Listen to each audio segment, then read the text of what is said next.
dead, then brought back to life. It changed me. I have written and rewritten the script multiple times because it's been incredibly tricky for me to toe the line between an objective review, which is not what I'm aiming for this to be, and a subjective write-up for the game. On one hand, Gotham Knights is a subpar RPG beat-em-up with a lot of factors that did not need to be in the game. It was missing a level of polish that absolutely needed to be there, and overall it's a product that could have been so much simpler if it just technically and mechanically took cues from the Arkham franchise. But many reviewers that are far more qualified than I am have gone through all of that, and they've all got far more valid critical takes than me. And for the most part, I even agree with them. This is why I said I wasn't aiming for this video to resemble any form of an objective review. We've got plenty of those. Because on the flip side of objectivity, I subjectively have a love and connection to this lore, this material, that allowed me to see past all of the mechanical shortcomings of the game to give me roughly about 40 hours of genuine enjoyment, for the most part, at least.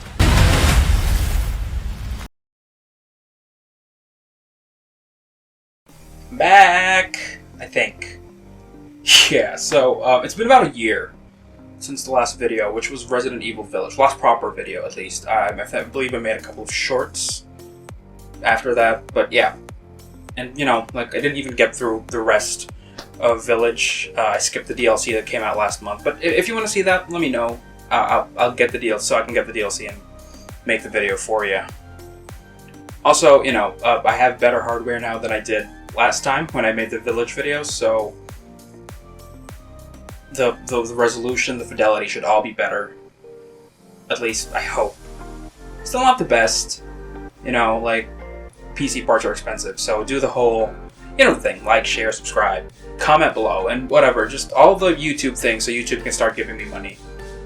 And I can upgrade my stuff, because again, PC parts are not cheap. It will improve the quality of the content, at least production-wise.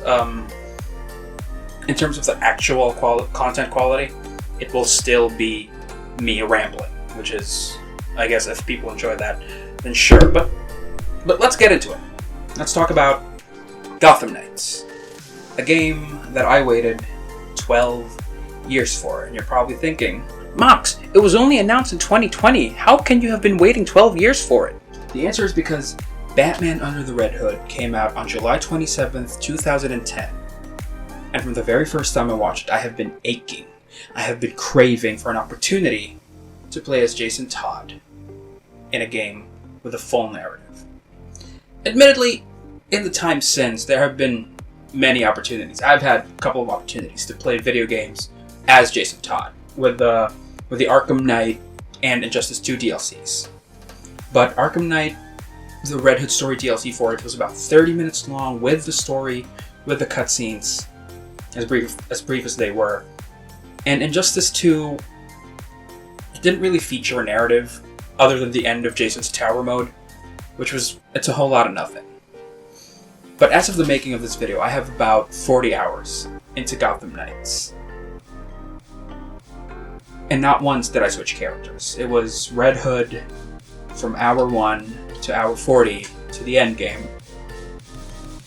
Because Jason is, and always will be my guy. Jason was, and always will be me. So, now you know how I feel about Jason Todd, which is an important piece of information for this video because it is a crucial factor in my enjoyment of Gotham Knights. Is Gotham Knights a bad game? No. Not in the slightest. Gotham Knights' disappointment comes from what it could have been as opposed to what it actually is. Yes, it's an aggressive 6 out of 10, but it came so close to being excellent, it had all the right stuff to make it great, at least conceptually, that it being an aggressive 6 out of 10 hurts more than if it hadn't shown any promise at all. But let's take a step back from all the criticisms and follow this thought process. The Arkham series is Batman. It's solid, polished, and at this point in its lifespan, very well established. Everybody loves the Arkham series. Meanwhile, Gotham Knights is the sidekick. Robin, or Batgirl, or Orphan, or Spoiler, or Signal, or whoever else. Bluebird? That's a thing, right? Harper Row? It's the sidekick. Rough around the edges, needs a lot of work to get to its mentor's level, but ultimately means well. And on top of all of that, those sidekicks have fans of their own, despite them not being Batman. No matter how average or even bad the reviews are, you can't sit there and expect me to believe that WB Montreal intended to make a game so aggressively average. First off, I don't think the game is average, despite my 6 out of 10 comment earlier. I genuinely love the game and will almost definitely sink more time into it after making this video. I believe that the developers intended to make a game that will satisfy fans of the Batfamily. And I genuinely believe that to a certain level it meets that goal.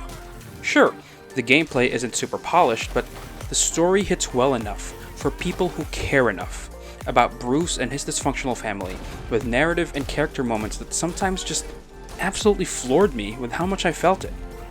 Of course, critics well versed in what to look for in terms of technicals and mechanics will find plenty to point out about the game. It's their job. Even just longtime gamers would notice these things. But the one thing objective reviews will never be able to account for is an individual player's attachment to the material. Remember, this is a licensed title, not its own unique IP.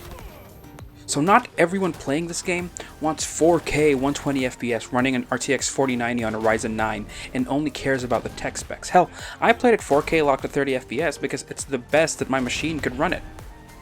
There will be people who play this game because they care about these characters, because they love these characters, and for those people, the gameplay, however average it may feel for some, is more than enough to carry them through the story.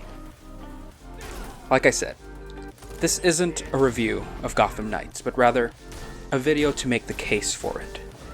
I have loved Jason Todd for almost half my life, and the greater Batman universe for even longer. And that love successfully managed to cross over into the game for me. And I believe that for a lot of fans, that love will cross over too. Now, to end on a slightly somber note, the game is about grief and how family helps get you through that grief. And unfortunately, tragically, the timing of the game was rather unfortunate because we lost iconic Batman voice actor Kevin Conroy about 2-3 weeks after the game came out. A game about Batman dying. And while Kevin didn't provide the voice for Batman in the game, standing over Gotham City, watching over it, as one of Batman's proteges, it feels about as good a tribute as any to the Bat's definitive voice. Now, I apologize if this part feels rather tacked on, but I couldn't not include a mention to Kevin.